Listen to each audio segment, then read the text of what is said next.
Excellencies, ladies and gentlemen, you are requested to take your seats. The full plenary meeting of the 78th General Assembly is called to order. Delegates are kindly requested to take their seats. Before proceeding further, attendees are reminded that they must keep their masks on when indoors except when directly addressing them. The Assembly was now turned to agent number 8, entitled General Debate. The Assembly will now hear an address by His Excellency Catalan Nova, President of the Republic of Hungary.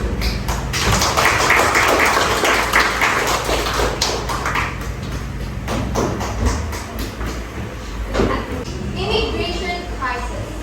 While 700,000 refugees wait in chaos on the shores of the Mediterranean Sea in the hope of reaching Europe, confusion reigns on the other side. There is a profound lack of means, ideas, and laws to safely distribute these desperate migrants among the 28 member states of the European Union. Furthermore, among the authorities, there is a clear inability to distinguish between refugees, economic migrants, and even criminals. Which of these migrants are in search of employment, and which of them are fanatics seeking to fight against the Western infidels? When these immigrants are accepted, many countries do not possess the ability to integrate them into their societies. Often, immigrants end up confined in homes and ghettos. Many of them face severe problems created by their own culture, which are frequently so very different from Western cultures and may even be antagonistic to European principles. The growing disagreements within the European Union over opening or closing borders, the imposition of quotas and system of admission, and other issues are leading to serious discord among the member states. These issues have become the main cause of the growing crisis among EU countries due to a deterioration of the economic situation, with these divisions growing between Western and Eastern European states. Most noticeably, it has deepened a schism between Germany and the rest of the old continent. This gulf was already there due to the prominence of the constantly growing German economy in comparison to the rest of Europe, which is in crisis. This has revealed the ancient conflict and divisions that led to the original establishments of the European Union. It is not surprising that harsh accusations have been made against German Chancellor Angela Merkel for the way she managed the dominance of her country, economy, and her attitude toward immigration. Most of this criticism has come from the countries that are burdened by a heavy public debt. While immigrants continue to flood in, such as these accusations have formed a strong rebuttal of the position of Germany's present leadership. As Merkel has decided upon an open door policy, as discussed further on, this crisis has arisen at a time when there are many signs of the unsustainability of the European Union, as the unitary institutions are a seed for a future United States of Europe. The imagined European federal state is in the perspective of the manifesto that reforms society against inequalities and privileges. Even democracy is seen as a dead weight against the backdrop of the socialist hope pervading the text. These are the roots of a united Europe from its very inception. The two world wars, having covered half a century with a gigantic layer of the blood of 100 million of victims who perished between 1914 and 1945, only wafers is easily of giving people peace and prosperity. There are three major steps to take. We need to secure Europe's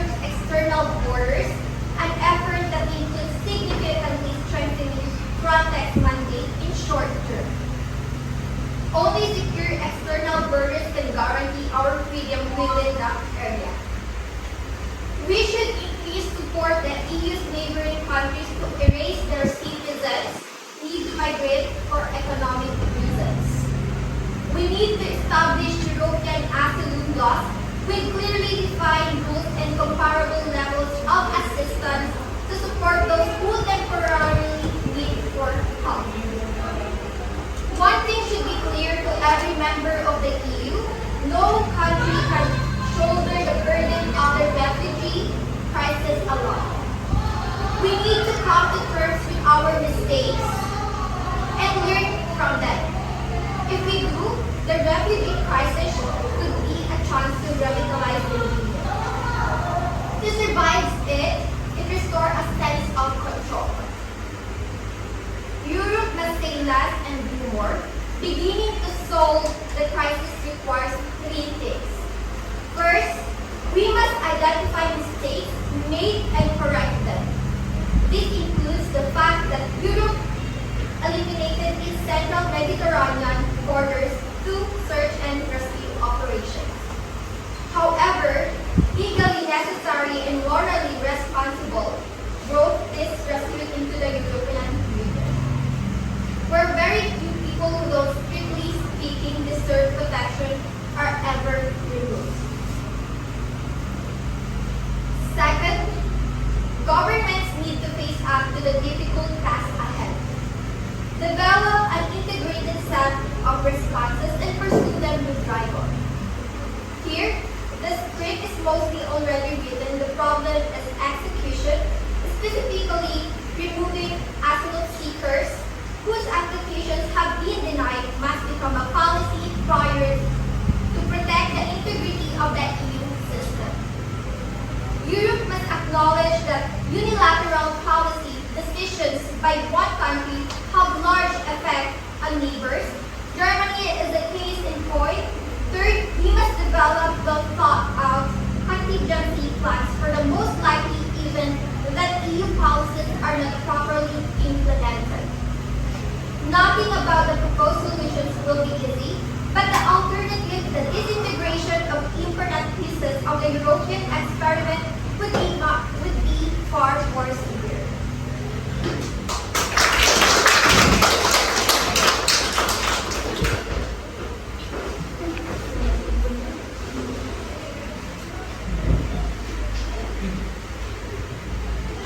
On behalf of the body,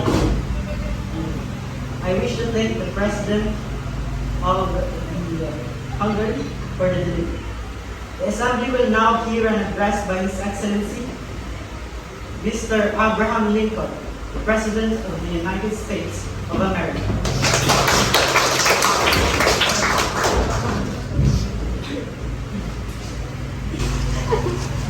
Drug addiction is harmful not only for the addicted, but also has a negative impact on the fabric of society. Drugs are chemicals that change the way a person's body or mind works.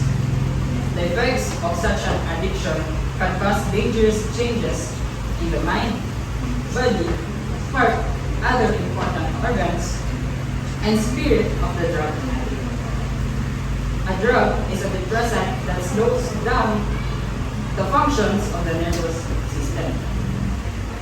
In other words, drugs can ruin our future, our dreams, and even our lives. The most disturbing aspect of drug addiction is that it is reaching epidemic proportions around the world. People in our part of the world are increasingly becoming addicted to all kinds of drugs, including street drugs and prescription drugs. According to the National Survey of Drug Use and Health, NSDUH, 19.7 million American adults aged 12 and older battled a substance use disorder in 2017. In 2017, almost 74% of adults suffering from a substance use disorder also struggled with an alcohol use disorder. In 2017, about 38% of adults battled in an battled an illicit drug use disorder. That same year, 1 out of every 8 adults struggled with both alcohol and drug use disorder simultaneously. In 2017, 8.5 million American adults suffered from both a mental health disorder and a substance use disorder or co-occurring disorders. Drug abuse and addiction cost American society more than $740 billion annual in lost workplace productivity, healthcare expenses, and crime-related costs. So these are the causes of addiction. Genetics, including the impact of one's environment on gene expression, account for about 40% to 60% of a person's addiction risk.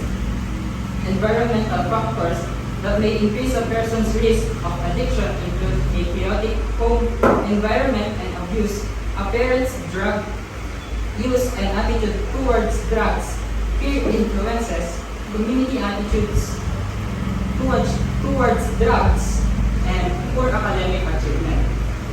Teenagers and people with mental health disorders are more risk at drugs for drug use and addiction than other populations. The United States of America's agreements on drugs, crime, and corruption provide a strong framework for solutions to these global issues. But these need to be supplemented with locally adapted versions that are grounded in scientific research and take into account the nuances of local practice and culture. The United Nations Country Team for America, as you are aware, recently modified its cooperation framework. This update is based on the idea that the COVID-19 pandemic would likewise be a game changer. We can speed up some pending or postpone transformations by utilizing the pandemic's recovery phase. In this regard, we have made the human rights agenda the focal point of our work in the nation. And as you are aware, the first ever United Nations Joint Program of Human Rights has recently been completed in close collaboration with the government, the Commission on Human Rights, and civil society. Programs that link science-based drug use prevention and treatment, and policies that prevent individuals and communities from participating in drug trafficking and production, with efforts to improve public health, increase economic development and public security, and reduce socio-economic inequalities, are required to break the cycle of the drug use, marginalization, and poor socio-economic prospects. Understanding the large picture of the issue is essential to combating drug use and illicit trafficking, where health, social, economic, and security issues are all important factors. As someone once stated, the big picture doesn't simply come from distance, it also comes from time, when we decide to collaborate and establish agreement on solutions. Thank you.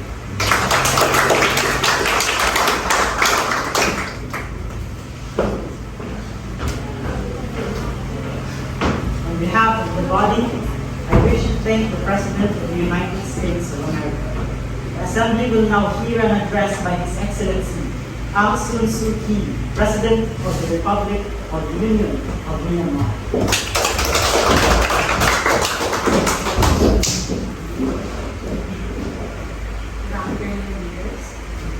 The UN has said in 2020, 2021, and up until 2020, Myanmar is in a profound state of humanitarian crisis.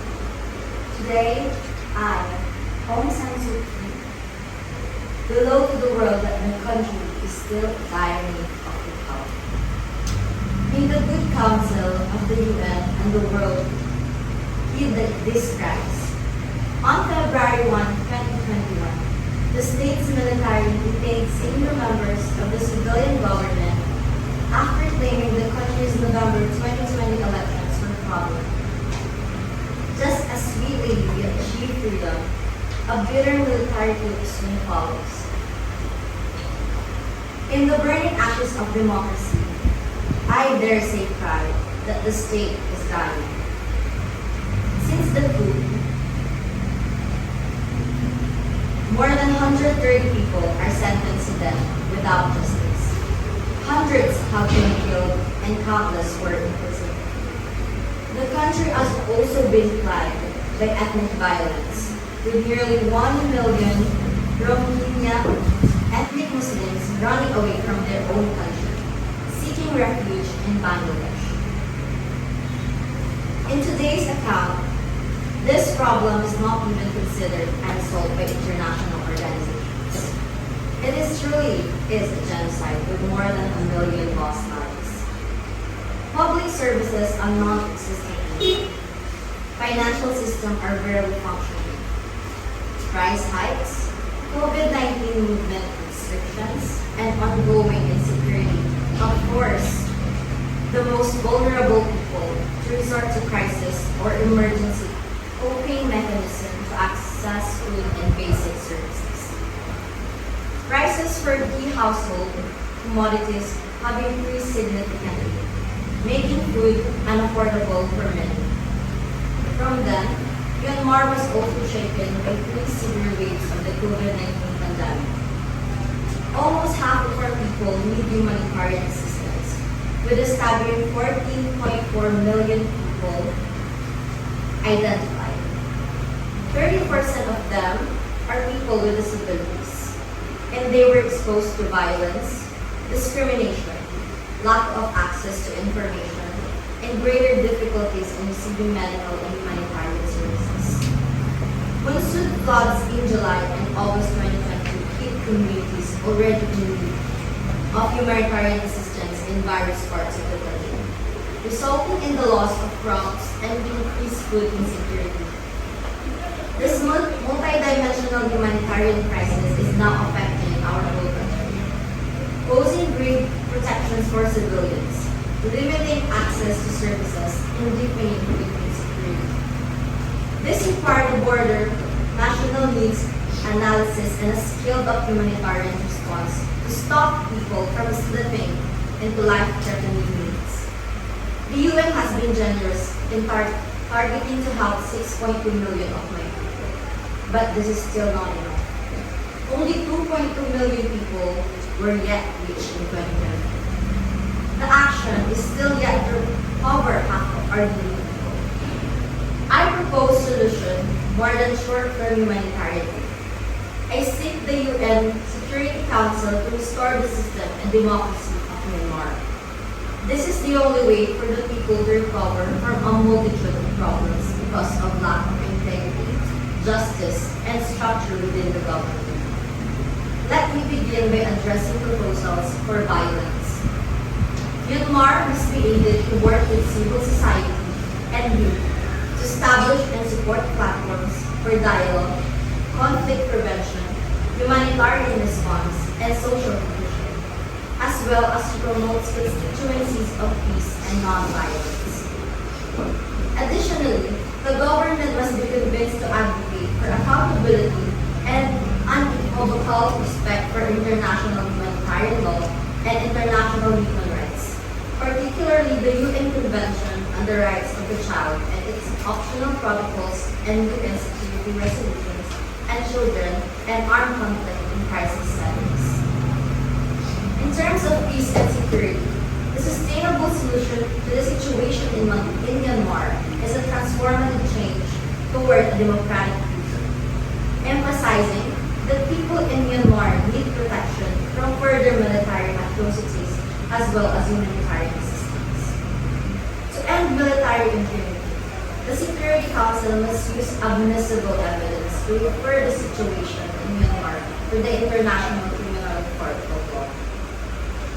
Calling also for a broader mandate for the Special Envoy of Myanmar. For our fellow Rohingyas, the solution is a safe, voluntary, dignified, and sustainable return of those who fled back from their homes. or for the many those villages who have been destroyed, to the lands upon which their village stood. The government of Myanmar has stated its willingness to take back India and signed a memorandum of understanding on the terms with the government of Bangladesh, and another recently with the UNCHR and BSN. The government of Myanmar has built new reception centers and said it is ready to accept Rohingya back. However, its reporting is believed by a failure to address the root causes of the crisis, including the refusal to recognize the Rohingya as citizens of Myanmar. I suggest improving existing humanitarian conditions and protected environment for Rohingya refugees in various contexts, including addressing the deteriorating conditions in the camps, providing legal documentation, and ending prolonged detentions and deportations.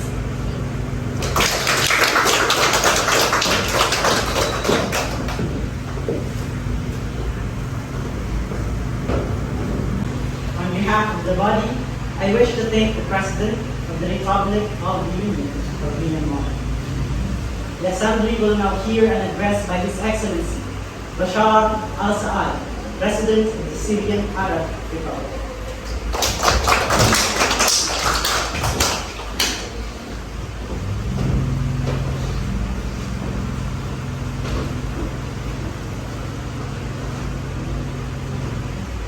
Marhaban Nahar Saad. Hello, good day. I am Bashar al-Assad from the country of Syria. As you see, global refugee crisis have had a revolutionary influence on every area of the politics, economy, cultures, and nations that have undergone this huge forced population movement. Over the last 15 years, the Middle East has experienced a dramatic flood of refugees. According to the UN High Commission on Refugees, there are currently more than 16 million refugees and 60 million displaced people worldwide, including asylum seekers and internally displaced people. In recent years, the wars in Syria and Iraq have created the biggest number of refugees in the Middle East, but many more have left wars and failed nations in Afghanistan, Libya, Somalia, Sudan, and Yemen. Neighboring countries have experienced significant hurdles in accommodating millions of migrants, while North American countries and Turkey have emerged as crucial transit hubs for refugee flows in Europe. The Syrian civil war began with nonviolent protests in March 2011.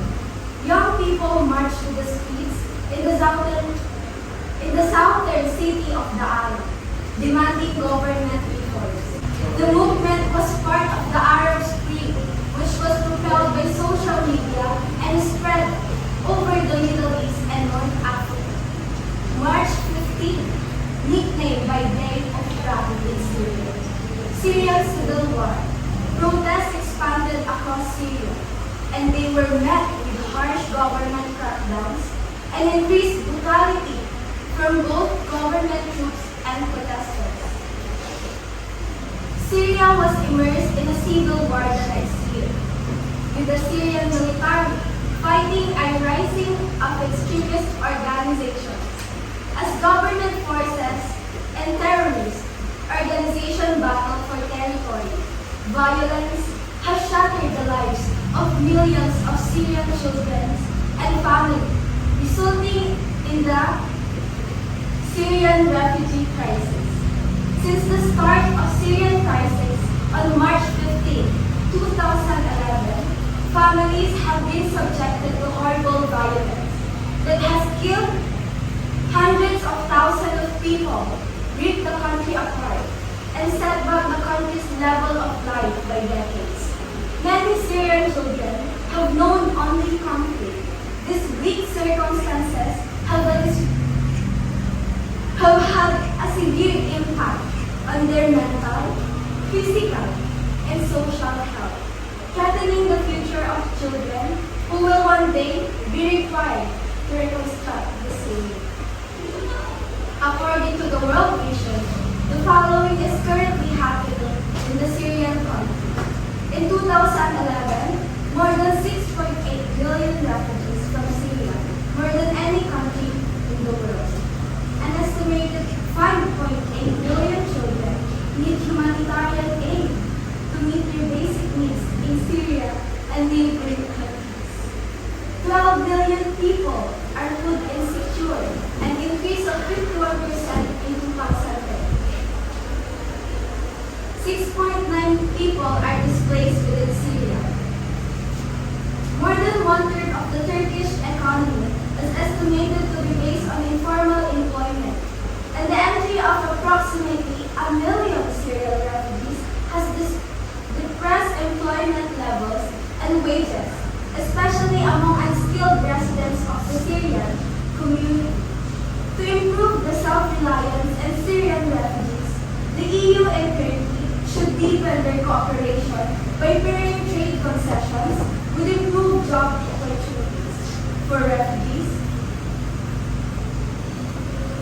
Self-reliance, focused on trade concessions and economic growth, aims to build on the limited success of the livelihood programs of consecutive UN regional refugees and resilient plans that focus primarily on improving life of the refugees. It is an approach that combines a supply-side focus with policies that can help expand the demand for formal refugee labor instead of informal refugee labor. Joint World Visions needs effort to assist refugee children and families, raise awareness of the needs of conflicted areas, Syrian families, refugee children, and assistance workers.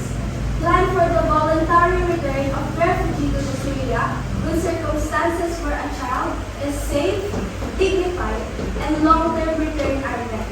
Preventive nutrition services such as acute malnutrition, therapy, and safe and acceptable newborn and young child feeding practices.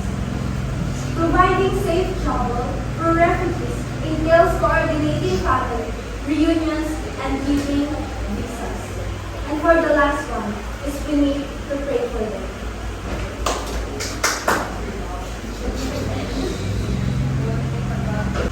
Hada asyalakun asyukullah. This will be all. Thank you.